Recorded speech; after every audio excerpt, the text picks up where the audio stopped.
함께 보실 하나님 말씀은 구약성경 예레미야 15장입니다. 4월 15일 예레미야 15장을 읽는 날인데 15장은 21절까지 좀 길게 되어 있지만 처음부터 끝까지 한번 봉독하겠습니다. 예레미야 15장 1절부터 마지막 21절까지 구약성경 1074쪽 전후를 보시면 되겠습니다. 1절부터 마지막 21절까지 함께 봉독합니다.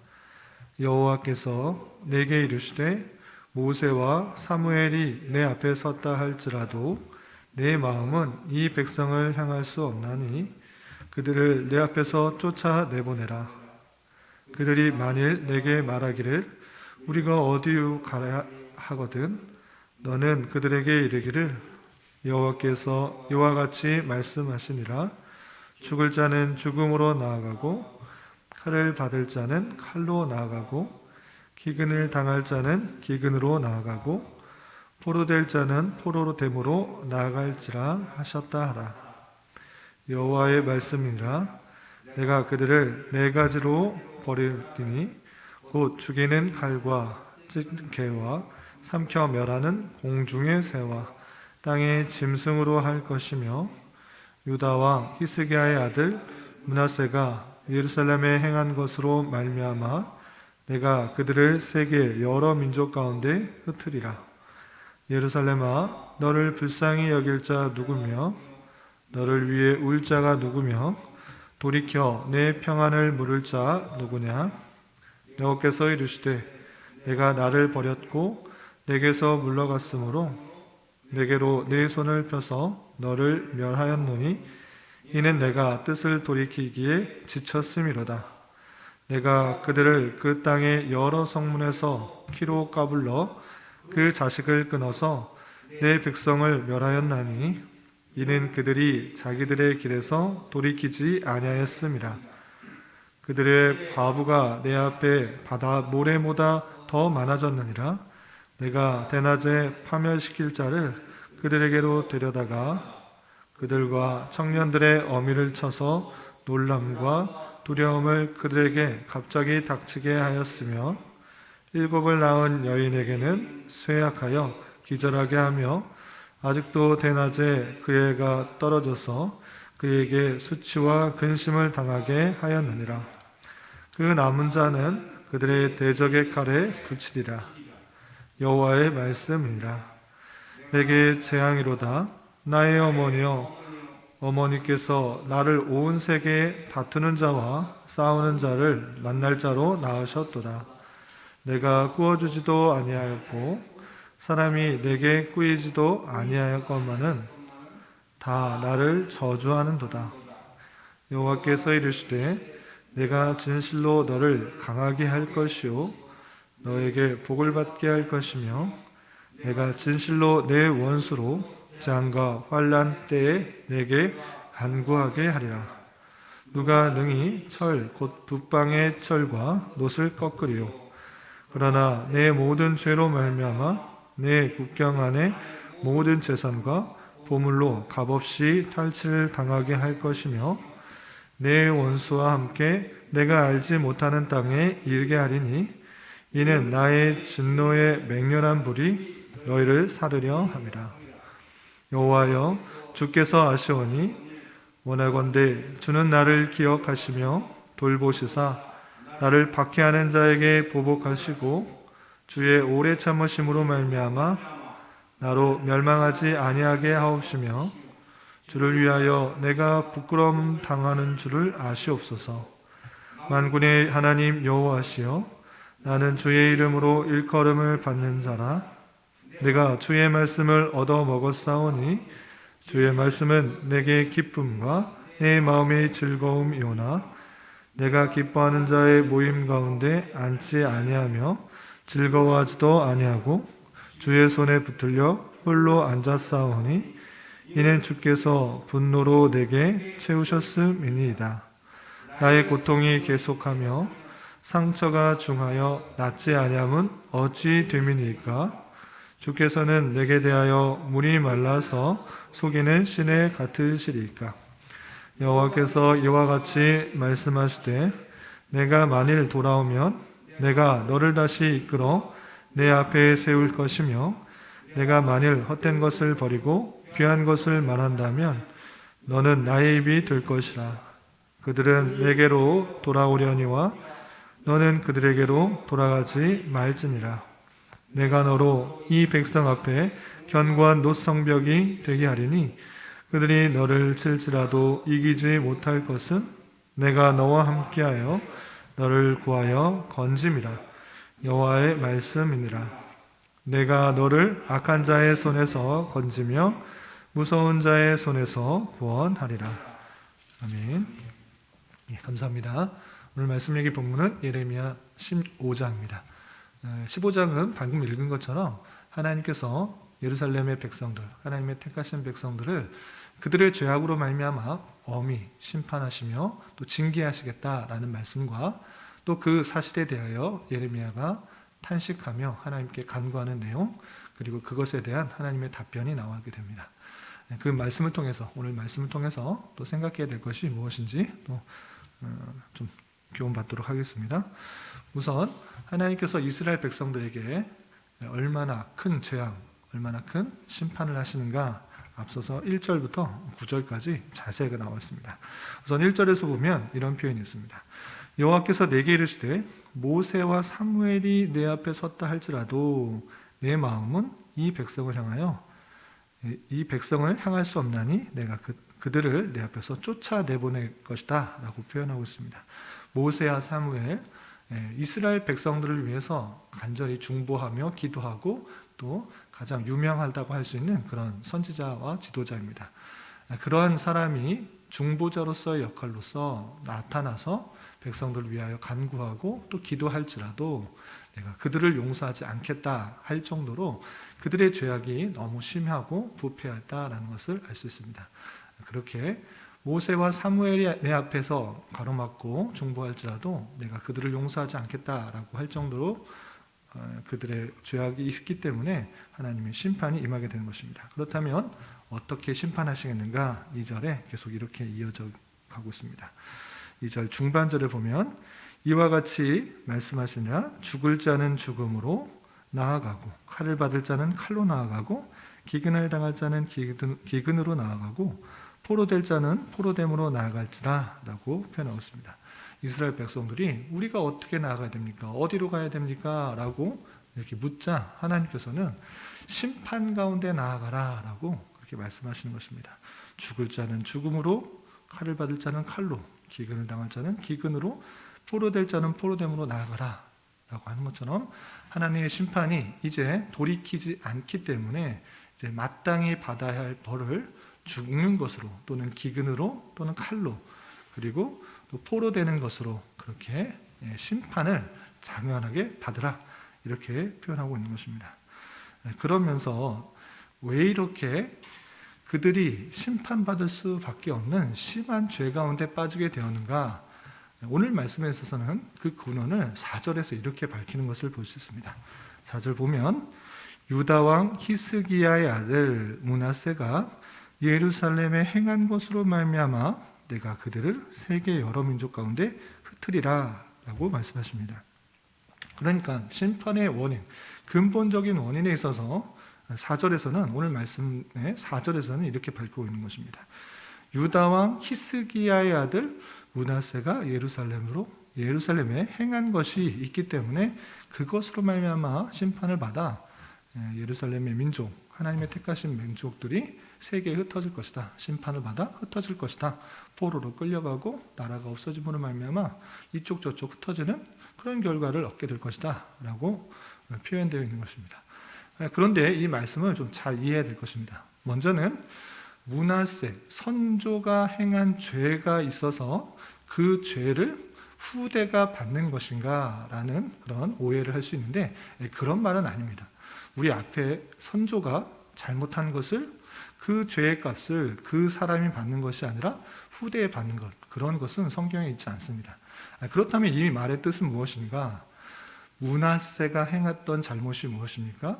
오직 하나님만을 섬기고 하나님만을 예배하고 하나님만을 찬양해야 되고 하나님만을 의지해야 되는데 그런 것이 아니라 예루살렘과 곳곳에 산당을 만들어 놓고 하나님도 섬기고 우상도 숭배했던 것입니다.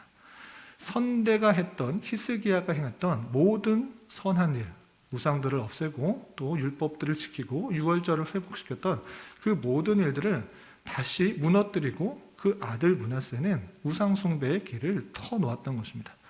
그렇기 때문에 므낫세가 행한 잘못으로 말미암아 그 잘못, 그 영향을 받아서 그의 후대 사람들이 계속적으로 우상 숭배의 길로 나갔다라는 것입니다. 그러니까 선대에 잘 행했던, 히스기야가 잘 행했던 우상 숭배를 철폐하였던 것, 우상을 다 제거했던 것들을 다시 므낫세가 들여옴으로 말미암아 예루살렘 백성들이 더욱더 자연스럽게 우상 숭배를 할 수가 있게 되었고, 그렇게 왕도 우상 숭배를 당연시 여기며 그런 것들을 장려했기 때문에 그 영향을 받은 수많은 사람들, 수많은 백성들이 자연적으로 하나님도 섬기고 우상도 섬기는 그런 모습 가운데 있기 때문에 그러한 죄가 들어오게 되는 큰 역할들을 했기 때문에 그것으로 말미암아 예루살렘 백성들, 하나님의 택하신 백성들을 심판하시겠다라는 것입니다. 이 말씀을 통해서 먼저 좀 생각해 보아야 될 것은 지도자의 역할과 또한 자녀 교육의 중요성을 생각해 보아야 될 것입니다. 히스기야가 우리가 열왕기서를 통해서나 역대기를 통해서 보는 것과 같이 히스기야는 하나님의 말씀을 잘 지키고 그것대로 준수하기 위해서 많은 선한 통치를 한 것을 볼 수 있습니다. 그렇지만 그 자녀, 그가 기도를 통해 죽을 병에 걸렸는데 기도를 통해서 15년이나 더 살게 되는 그 연한 동안에 낳은 아이였던 므낫세가 그 뒤를 이어서 통치할 때는 가장 오래 55년 동안을 나라를 다스렸지만 오히려 모든 나라의 백성들이 부패와 타락, 우상숭배로 떨어지는 역할들을 하게 되는 것입니다. 지도자가 어떤 사람이냐에 따라서 그 나라의 흥망성쇠가 좌우되는 것을 살펴볼 수가 있는 것입니다. 그렇기 때문에 육적인 지도자, 사회를 다스리는, 나라를 다스리는 지도자를 위해서 더욱더 기도해야 될 뿐만 아니라 영적인 지도자를 위해서 많이 기도해야 될 것입니다. 그렇게 큰 영향력을 미칠 수 있는 사람이 이 지도자라는 사실들을 가지고 우리는 더욱더 지도자의 바른 통치를 위해서 또 바른 가르침을 위해서 기도해야 될 것입니다. 또 한 가지 생각해야 될 것은 아까 말씀드린 것처럼 자녀 교육의 중요성입니다. 히스기야는 15년 동안 더 살게 된 이후에 아들을 한 명 낳았는데 그 아이가 므낫세였던 것입니다. 그 15년 더 산 것에 의해서 하나님께서 자녀를 주셨는데 그 자녀를 기르는데 얼마나 애를 썼는가, 얼마나 하나님을 잘 섬겨야 되는지 더 노력하고 또 주의하며 길렀는지 그 히스기야의 아쉬움이 남게 된 것입니다. 자신이 15년 더 살았다고 해서 자신의 기쁨과 감사와 찬양을 자신의 생각으로만 자신의 어떤 일들을 기뻐하고 교만하는 데만 그치지는 않았는지 생각해 보는 것입니다. 그 아이가 어떻게 자라는지에 대해서 더욱더 관심을 가지고 또 지도했다고 하면 그 자녀가 그 아버지의 선한 통치를 이어받았을 텐데 그렇지 않고 히스기야가 죽고 므낫세가 왕위로 올랐을 때 오히려 선왕 히스기야가 해냈던 모든 선한 일들을 다 부숴버리고 우상 숭배에 더욱 바빴던 그런 모습을, 그런 안타까운 모습을 살펴볼 수가 있는 것입니다. 그래서 아무리 선대에서 신앙을 잘 지켜왔다고 하더라도 내 자녀들에게 좋은 신앙에 물려주지 못한다고 하면 그 선대해냈던 모든 좋은 것들이 오히려 더 물거품이 되고 그 잘못된 것으로 인하여서 더 하나님의 심판과 재앙을 받을 수밖에 없는 그런 모습을 볼 수가 있는 것입니다. 그렇기 때문에 내 자녀에게 좋은 신앙을 물려줄 수 있는 것, 그것도 마땅히 하나님께 받은 사명이요 책임이라 생각할 수 있어야 될 것입니다. 나는 자녀가 없다, 또는 자녀가 다 크고, 또는 자녀의 신앙이 아주 좋다라고 해서 나는 이 말씀과 별 상관이 없다라고 생각할 것이 아니라 내 영향력이 미쳐줄 수 있는 그런 사람들이 있을진데 나로 인하여서 선한 영향력이 미쳐지고 그리스도의 복음이 전파되고 있는가? 아니면 내 행동과 행실과 또 말로 인하여서 하나님이 욕되게 되고 있고 아니면 오히려 기독교가 비판되고 있는가를 되돌아봐야 될 것입니다. 행실과 또한 언행과 모든 모습을 통해서 내 자녀와 우리 주변 사람들에게 정말 그리스도를 믿는 것, 하나님을 믿는 것이 바른 삶이구나. 그리고 그 모든 것과 바꿀 수 없는 귀한 가치를 갖고 있는 모습이구나를 깨달을 수 있어서 선한 영향력을 미칠 수가 있어야 될 것입니다. 오늘 말씀에 있어서 유다왕 히스기야의 아들 므낫세가 예루살렘에 행한 것으로 말미암아 심판을 받을 수밖에 없다. 그들을 세계에 흩을 수밖에 없다라고 하는 그런 말씀 통해서 우리도 경각심을 가지고 우리 삶의 모습들을 잘 단속하여 우리 자녀와 또 주변 사람들에게 선한 영향력을 미칠 수 있는 사람으로 살아가야 될 것이고 또 한 가지 영적 지도자와 또 이 나라를 다스리는 지도자를 위해서 더욱더 기도하는데 힘써야 될 것입니다. 이렇게 그의 잘못으로 말미암아 므낫세의 잘못으로 말미암아 심판받을 것인데 그 심판이 얼마나 심할 것인가 좀 건너뛰어서 보시면 8절에 이런 표현이 있습니다. 그들의 과부가 내 앞에 바다와 모래보다 더 많아졌느니라. 내가 대낮에 파멸시킬 자를 그들에게로 데려다가 그들과 청년의 어미를 쳐서 놀람과 두려움을 그들에게 갑자기 닥치게 하였으며 라고 되어 있습니다. 여러 가지 표현들이 있는데 핵심적으로 과부가 내 앞에 바다 모래보다 더 많다. 과장된 표현이긴 하지만 그만큼 과부가 많아진다라고 표현하고 있는 것입니다. 왜 과부가 많아집니까? 왜 남자가 없습니까? 전쟁으로 말미암아 전쟁에 참여한 모든 남자가 죽게 되는 것입니다. 그렇기 때문에 과부가 바다 모래보다 많다라고 표현될 정도로 그런 심한 전쟁으로 말미암아 많은 사람들이 죽게 될 것이다라는 그런 표현이 있는 것입니다. 이런 심판, 이런 강한 심판, 돌이키지 않은 하나님의 심판이 있다라는 사실들을 알려주고 있는데 그 가운데서도 하나님께서는 예레미야를 어떻게 보호하시는가, 어떻게 대우하시는가 좀 건너뛰어서 20절과 21절에 이런 표현이 있습니다. 20절 보면 내가 너로 이 백성 앞에 견고한 노성벽이 되게 하리니 그들이 너를 칠지라도 이기지 못할 것은 내가 너와 함께하여 너를 구하여 건짐이라.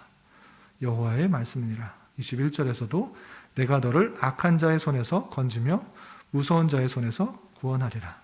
또 그 앞에 보시면 11절에 여호와께서 이르시되 내가 진실도 너를 강하게 할 것이요 너에게 복을 받게 할 것이며 라는 그런 표현이 있습니다. 이 하나님의 엄중한 심판, 돌이키지 않는 심판 가운데서도 예레미야에게 어떤 것을 약속하십니까? 내가 견고한 노성벽이 되게 할 것이다. 너를 굳건하게 할 것이다. 너를 쳐서 공격하는 그런 사람이 있을지라도 그것이 절대 너를 해하지 못할도록 지켜보호할 것이다. 내가 악한 자의 손에서 건질 것이고 진실로 너를 강하게 하시겠다라고 표현하고 있는 것입니다. 너무 대조되는 그런 모습이 있는 것입니다. 하나님께서 모세와 사무엘이 이 앞에 와서 가로막을지라도 내 심판을 돌이키지 않겠다라고 하시는 그런 부류가 있는가 하면 예레미야 선지자에게는 너를 강하게 할 것이고 복되게 할 것이며 또 구원해낼 것이다 이렇게 표현하고 있는 것입니다. 왜 이렇게 전혀 다른 두 모습이 있습니까? 예레미야 선지자는 그 상황 가운데 자신의 주어진 상황 가운데 계속적으로 하나님을 따르며 하나님을 의지하며 하나님의 말씀을 붙들며 하나님의 말씀을 즐거워하는 그런 모습 가운데 있기 때문에 그러한 것입니다. 그러한 표현이 예레미야의 간구 가운데 잘 드러나고 있습니다. 다 읽진 않고 16절과 17절 예레미야가 어떤 상황 가운데 하나님께 의지하며 자신의 신앙을 이렇게 표현하고 있는지 좀 살펴보도록 하겠습니다. 16절, 17절 만군의 하나님 여호와시여 나는 주의 이름으로 일컬음을 받는 자라 내가 주의 말씀을 얻어먹었사오니 주의 말씀은 내게 기쁨과 내 마음에 즐거움이오나 내가 기뻐하는 자의 모임 가운데 앉지 아니하며 즐거워하지도 아니하고 주의 손에 붙들려 홀로 앉았사오니 이는 주께서 분노로 내게 채우셨음이니이다 라고 고백하고 있습니다. 하나님께 간구하는 그 고백 속에서 나는 주의 이름으로 일컬음을 받는 자다, 주의 이름으로 행하는 자다라고 할 뿐만 아니라 내가 주님의 말씀을 먹어 주의 말씀이 기쁨이 되고 내 마음이 즐거움이 되고 있다라고 고백하고 있는 것입니다. 또한 17절에 기뻐하는 자의 모임이라고 했을 때 단순히 기뻐하는 자가 하나님을 기뻐하는 것이 아니라 조롱하는 자의 모임, 악을 꾀하는 그런 사람들, 세상의 기쁨들을 행하는 그런 모임 가운데 어울리지 않았다라고 표현하고 있는 그 예레미야의 모습을 볼 수 있습니다. 그러한 것처럼 오직 하나님을 의지하며 하나님의 말씀을 붙들며 그 말씀이 나의 힘이 되고 의지가 되고 기쁨이 되고 즐거움이 되는 그 예레미야 선지자의 모습을 볼 때 하나님께서는 그를 지키시고 보호하시고 강건하게 하시며 노성벽이 할 만큼 지켜보호하시겠다라는 그 말씀을 생각해 보아야 될 것입니다. 우리들의 모습은 어떻습니까? 정말 하나님의 이름으로 불리며 삶을 살아가고 있습니까? 아니면 세상의 다른 모든 것들을 의지하는 것들 중에 하나님을 붙들며 있습니까? 그런 것이 아니라 오직 하나님만을 의지하며 하나님만 붙들며 하나님의 말씀을 즐거워하며 기쁨으로 섬기고 내 마음의 모토로 삼고 힘으로 삼아 살아가고 있는지를 되돌아봐야 될 것입니다. 그렇게 하나님만을 의지하고 하나님의 말씀을 기뻐하는 자를 하나님께서는 지키시고 보호하시며 많은 핍박과 환난과 재앙 속에서도 지켜 보호하시는 은혜를 허락하신다는 사실들을 잊지 말아야 할 것입니다. 오늘 하루 살아가실 때, 또 남은 한평생 살아가실 때 오직 하나님의 말씀을 기뻐하고 하나님만을 의지하며 주변 사람들에게 선한 영향력을 끼칠 수 있는 그런 삶을 살아가야 될 것입니다. 이런 은혜가 저와 여러분 우리 모두에게 있기를 진심으로 기원합니다. 기도하겠습니다. 하나님 아버지 감사합니다. 오늘 말씀을 통하여 므낫세로 인하여 예루살렘의 죄가 더욱더 극심해졌고 그로 말미암아 하나님의 심판을 받게 되었으며 예레미야는 그 가운데서도 주님의 말씀을 붙들며 살아가는 것과 악인들과 함께 즐거워하지 않으며 하나님을 더욱더 의지하는 가운데 하나님의 인도하심과 보호하심의 은혜를 얻는 모습을 살펴보았습니다. 이러한 말씀을 대하는 자로서 영적, 육적 지도자들을 위하여 더욱더 기도하게 하여 주시고 우리의 자녀와 또 이웃에게도 선한 영향력을 끼쳐 신앙의 계대가 잘 이어지게 하옵시며 주어진 자리에서도 외롭고 힘들더라도 주의 말씀을 기쁨으로 받고 그 말씀대로 살아가기에 더욱 힘쓰는 자들이 되게 하여 주시옵소서. 주님, 나라와 민족을 위해 기도합니다.